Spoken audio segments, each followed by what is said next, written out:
এই নির্বাচন নিয়ে সবাই খুশি, এটাকে কিভাবে ব্যাখ্যা করবেন? ধন্যবাদ আপনাকে এবং আমার সহ-আলোচক।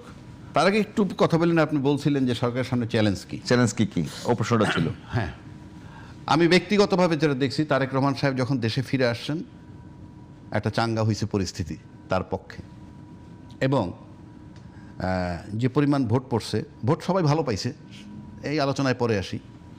কিন্তু উনি একটা পর্যায়ে যখন বলছেন গণভোটে হা দিতে, হায়ের পক্ষে ভোট দিতে বলেছেন, সেজন্য আমি মনে করি, মনে প্রাণে বিশ্বাস করি যে গণভোটের যে জয়যুক্ত হয়েছে সেখানে তার সবচেয়ে বড় অবদান। যেহেতু সবচেয়ে বড় অবদান, সুতরাং এই ভোট গণভোটের আলোকে সংবিধানের সংস্কার করাটা ওনার এখন নৈতিক দায়িত্ব হয়ে গেছে, প্লাস নিজের কমিটমেন্টের প্রতি নিজে বাধ্য হয়ে গেছেন।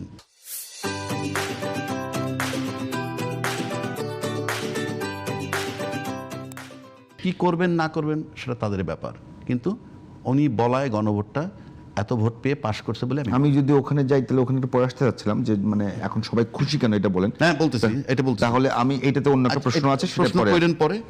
এই একটা চ্যালেঞ্জ তার সাথে আছে, আর একটা চ্যালেঞ্জ আছে ঋণ খেলাপি বা দ্বৈত নাগরিকত্ব যারা, বিশেষ করে আমি দ্বৈত নাগরিকত্বের চেয়েও ঋণ খেলাপি যেটা বলবো, ওনাকে কেয়ারফুল থাকতে হবে যে যারা ঋণ খেলাপি তারা সুকৌশলে বলার চেষ্টা করবে, এমন একটা শিডিউল করবে বা তৈরি করতে চাইবে, এস্টাবলিশ করতে চাইবে যে তারা তো সবাই ব্যবসার নামে ঋণ নিছে, সেই ব্যবসায়ী প্রতিষ্ঠানটাকে রুগ্ন প্রমাণ করে যাতে ঋণ মৌকুফ না নেয়, সেই দিকটায় খেয়াল রাখতে হবে।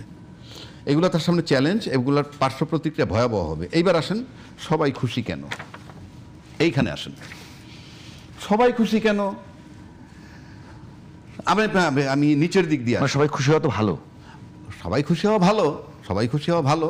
আবার আমি একদম নিচের থেকে যদি আসি, অন্যান্যরা যারা 8টা পাইছে ওটা বাদ, অন্যান্যরা বিভিন্ন, কিন্তু এনসিপি 6টা সিট পাইছে। এনসিপির দলটার বয়স 11-12 মাস, 13 মাস। এনসিপি নিয়ে আমাদের বক্তব্য ছিল সোশ্যাল মিডিয়ায়, বাংলাদেশে আমি দেখি নাই এত ন্যাকেডলি যাদেরকে ছোট করে হেও করে, এবং এমন কথা বলা হয়েছে একটা ভোটও পাবে না, এরকম কথা বলা, তাদেরকে বলা হয়েছিল ফ্রিডম পার্টি বলে আখ্যায়িত করেছে। যা খুশি তাই বলুক, প্রত্যেকটাই নেগেটিভ অর্থে ব্যবহার করছে। কিন্তু 12-13 মাস বয়স পার্টিটা 6টা সিট কিন্তু পাইছে। যদি বলেন এটা ইঞ্জিনিয়ারিং, কথার কথা, তাহলে সবটার ইঞ্জিনিয়ারিং প্রশ্ন আসবে। আপনি সিম্পল থাকেন, 6টা পাইছে। 6টা ভোট সিট যে পায়, আমরা অনেক লেফট পার্টি দেখছি, ইভেন বিএনপি যাদেরকে শরিক বানায় দিছে, হ্যাঁ, যারা পার্টি বানাইছে, যাদের সমর্থক একটা বাসে বললে শেষ হয়ে যায়, তারাও সিট পাইছে কিন্তু বিএনপির করুণায়। আর তারা যে সিটটা পাইছে এতে তারা মহা খুশি। এনসিপি কি জামাতে করুণা পায় নাই? কোথায় এনসিপি এনসিপি তো একটা সিট, 6টা সিট পেয়েছে। করুণাও যদি বলেন, ওদের ভোটে জামাত গেইন করছে আমি মনে করি, যেহেতু আমি যেটা বলছি জুলাই চেতনার পক্ষে, এবং আমি সেই অর্থে যদি বলি, সুতরাং এই যে সিটটা পাইছে তারা তারা খুশি কেন? তার একটা প্ল্যাটফর্ম হলো। একটা সিটও যদি সে না পাইতো তাহলে কি হইতো? সে রাজনৈতিক দলটার একটা প্রশ্ন এসে যেত, এটা টিকাবে কিভাবে। এখন এটা তাদের পার্টি অফিস ঠিক থাকবে, রেগুলার এটার কলেবর বৃদ্ধি করবে আস্তে, তারা সুতরাং তারা খুশি। কারণ আমরা অতীতে রাশেদ খান মেনন, হাসানুল্লাহ কিনুর মতো জাদ্দেল দেখছি একান্ত করুণায় দলের ভিতরে ঢুকে নিজে একবার পাশ করছে, অথচ বিজ্ঞ রাজনীতিবিদ মহাজ্ঞানী আলাপ করতে বইছেন, সব তুচ্ছ তাচ্ছিল্য করে কথা বলে, বাট তারা 6টা সিট, দে আর হ্যাপি। সেকেন্ড আসেন জামাত। জামাত কেন খুশি? 68টা সিট, তার এককভাবে সিট পাইতো 3টা। বিএনপির সাথে যখন ছিল 2 দফায় 14টা একবার, 18টা একবার, একবার মন্ত্রী হয়েছে 2 জন, কিন্তু একক প্রচেষ্টায় 3টা সিট। 3-22-এ 66, মানে 22 গুণ ইনক্রিজ করছে তার আসন। এটা তামাশা না, সেও খুশি। 1, 2, যে পরিমাণ ভোট সে পাইছে, তার এই মুহূর্তে যেই স্লোগানটা তাদের দুর্নীতিমুক্ত, চাঁদাবাজ মুক্ত করবে, এই স্লোগানে কিন্তু বাইরেও তার একটা সমর্থন আছে। কারণ তারা যারা কেউ কেউ হয়তো চাইছিল জামাত পাশ করুক, সেটা ভিন্ন কথা, কিন্তু একটা বিরাট জনসমর্থন তাদের আছে এবং দে আর হ্যাপি। 68টা সিট মানে তার একক চেষ্টাতে 22 গুণ বেড়েছে। বিএনপি খুশি কেন? বিএনপি ধরেন, বিএনপি জয় লাভ করবে, এটা খুব স্বাভাবিক, কিন্তু দীর্ঘ 17 বছর পর আইসা আজকে বিএনপিতে ফেল করার প্রশ্নই ওঠে না, তর্কের খাতে ধরে নিলাম। যদি ফেল করতে হলে কেমন হইতো, মানে একটা আজগুবি বিষয় হয়ে যেত না, কিন্তু সে পাশ করছে, এটা কিন্তু আহামরি কিছু না, বাট পাস করছে, দে আর হ্যাপি, ক্ষমতায় গেছে 17 বছর পর। প্ল্যান করছে যে তারেক সাহেব বলছেন আমার আই হ্যাভ এ প্ল্যান, দেখি আমরা কি প্ল্যান বাস্তবায়ন করেন। তাহলে 3 দল খুশি কেন বললাম? এইবার আসলে আওয়ামী লীগ কেন খুশি? নাম্বার 1, আওয়ামী লীগের জন্য সবচেয়ে কষ্টের জায়গা হলো, জামাত তো অনেক পুরনো কষ্টের জায়গা, নতুন কষ্টের জায়গা হয়েছে এনসিপি। তারা মহা খুশি যে পাওয়ারে যায় নাই, আমি বুঝাইতে পারছি। ও, এটা একটা খুশি। তাদের শত্রুপক্ষ ফেল করেছে, ফেল করেছে, বিএনপিও তো তাদের শত্রুপক্ষ। কাদের শত্রুপক্ষ? আওয়ামী লীগের। দীর্ঘ বছর বিএনপি কে যেভাবে বিএনপি যদি টর্চার করেছে আওয়ামী লীগ, এরকম টর্চার তো অন্য কোন দল হয় না। পরে আসি। বিএনপি যদি আওয়ামী লীগের শত্রুপক্ষ হইতো তাহলে এনসিপি জামাতে যোগ দিত না। আর বলবো না, একবার বলছি, বিএনপি যদি আওয়ামী লীগের শত্রুপক্ষ হইতো, আওয়ামী লীগের শত্রু এনসিপি তো কারেক্ট। এই ন্যারেটিভটা কি খুব বেশি সঠিক হবে? আমি বলছি আওয়ামী লীগের শত্রু এনসিপি কারেক্ট কিনা? হ্যাঁ। তাহলে বিএনপি নির্যাতিত, জামাত নির্যাতিত, এনসিপি নির্যাতিত, তাহলে বিএনপির বন্ধু তো এনসিপির হওয়ার কথা। এনসিপি তো ট্রাইড হার্ট অ্যান্ড সোল তার ওইখানে যাওয়ার জন্য। এনসিপিকে তো জামাতের চাইতে আমরা বাধ্য করছি। সে সমুদ্রের মধ্যে ফ্লোটিং ছিল, সে একটা জায়গায় গেছে, ভেলা ধরছে, ভেলা এটারে বলে। সুতরাং সেই বিতর্কে যাচ্ছি না আমি। এখন আসেন আওয়ামী লীগ আরো খুশি কেন? আওয়ামী লীগের বাড়িতে ঢুকছে বিএনপি নির্বাচন করে। আওয়ামী লীগের বাড়ি কেমন? সব প্রশাসন তার, সব সাজানো প্রশাসন তার, কোনো পরিবর্তন হয় নাই, বুঝছে? সব তো সেই প্রশাসন, তার ভিতরে ঢুকছে বিএনপি। তার মানে ঘরে আছে বিএনপি, পাহারাদার হলো আওয়ামী লীগ। এটা আওয়ামী লীগের জন্য খুশির কারণ, এটা আওয়ামী লীগের জন্য খুশির কারণ। বা আমরা খুশি কেন? বামরা তো আপনি কাউন্ট করে লাভ আছে। বামরা কি বামের কিছু কিছু নেতা আপনি একটা দুইটা সিট দিছেন, দিয়ে কি করছেন? তার মুখটা বন্ধ করছেন। এই এরা কিচ্ছু পারে না, কিন্তু বাইরে গিয়ে চিৎকার করবে। এই এলিমেন্টসটা রাখলাম না। আমারও যদি একটা পলিটিক্যাল পার্টি থাকতো, আমার কাছে মনে হয় যে অনেক পার্টি যারা দাঁড়াইয়া পাস করছে, একটা দুইটা সিট পাইছে বিএনপির কাছ থেকে নিয়ে, তো আমার একটা পলিটিক্যাল পার্টি একই স্ট্যাটাস। আপনি দেখেন না, মিলান না, আপনি বাড়তি কি আছে? যে আমাদের বাংলাদেশের ইতিহাসে যে বিষয়টি লক্ষ্য করেছি আমরা, 73 থেকে যদি শুরু করি, যে সরকারগুলোই ব্রুট মেজরিটি পেয়েছে, 200 উপরে পেয়েছে, তাদের অভিজ্ঞতা খুব বেশি সুখকর নয়। এখন একেবারে অভ্যুত্থান পরবর্তী বাংলাদেশ, যে দেশ যেখানে সবগুলো প্রতিষ্ঠান নড়বড়ে, অর্থনৈতিক অবস্থা, আপনি আমার সাথে অনেকবার বলেছেন যে অর্থনৈতিক অবস্থাও খুব বেশি ভালো নয়। এই সময়ে একটা ব্রুট মেজরিটি নিয়ে আসলো দল, তাদের জন্য নতুন সরকারের কি কি চ্যালেঞ্জ হতে পারে বলে মনে করছেন আপনি? এটা চ্যালেঞ্জ, সর্বগ্রাসী চ্যালেঞ্জ আমি বলবো, পুরাটাই চ্যালেঞ্জ। আপনি ধরেন এখন মন্ত্রী পরিষদ গঠন হচ্ছে, এখানে সৎ, দক্ষ এবং স্বশিক্ষিত লোক লাগবে। শিক্ষিত আমি বললাম না, রাজনীতিতে স্বশিক্ষিত থাকে।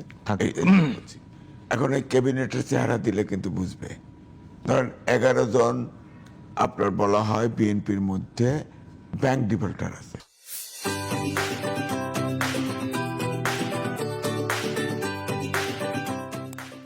এখন এদের যদি কাউকে মন্ত্রী বানান, এটা কিন্তু রিয়াকশন হবে।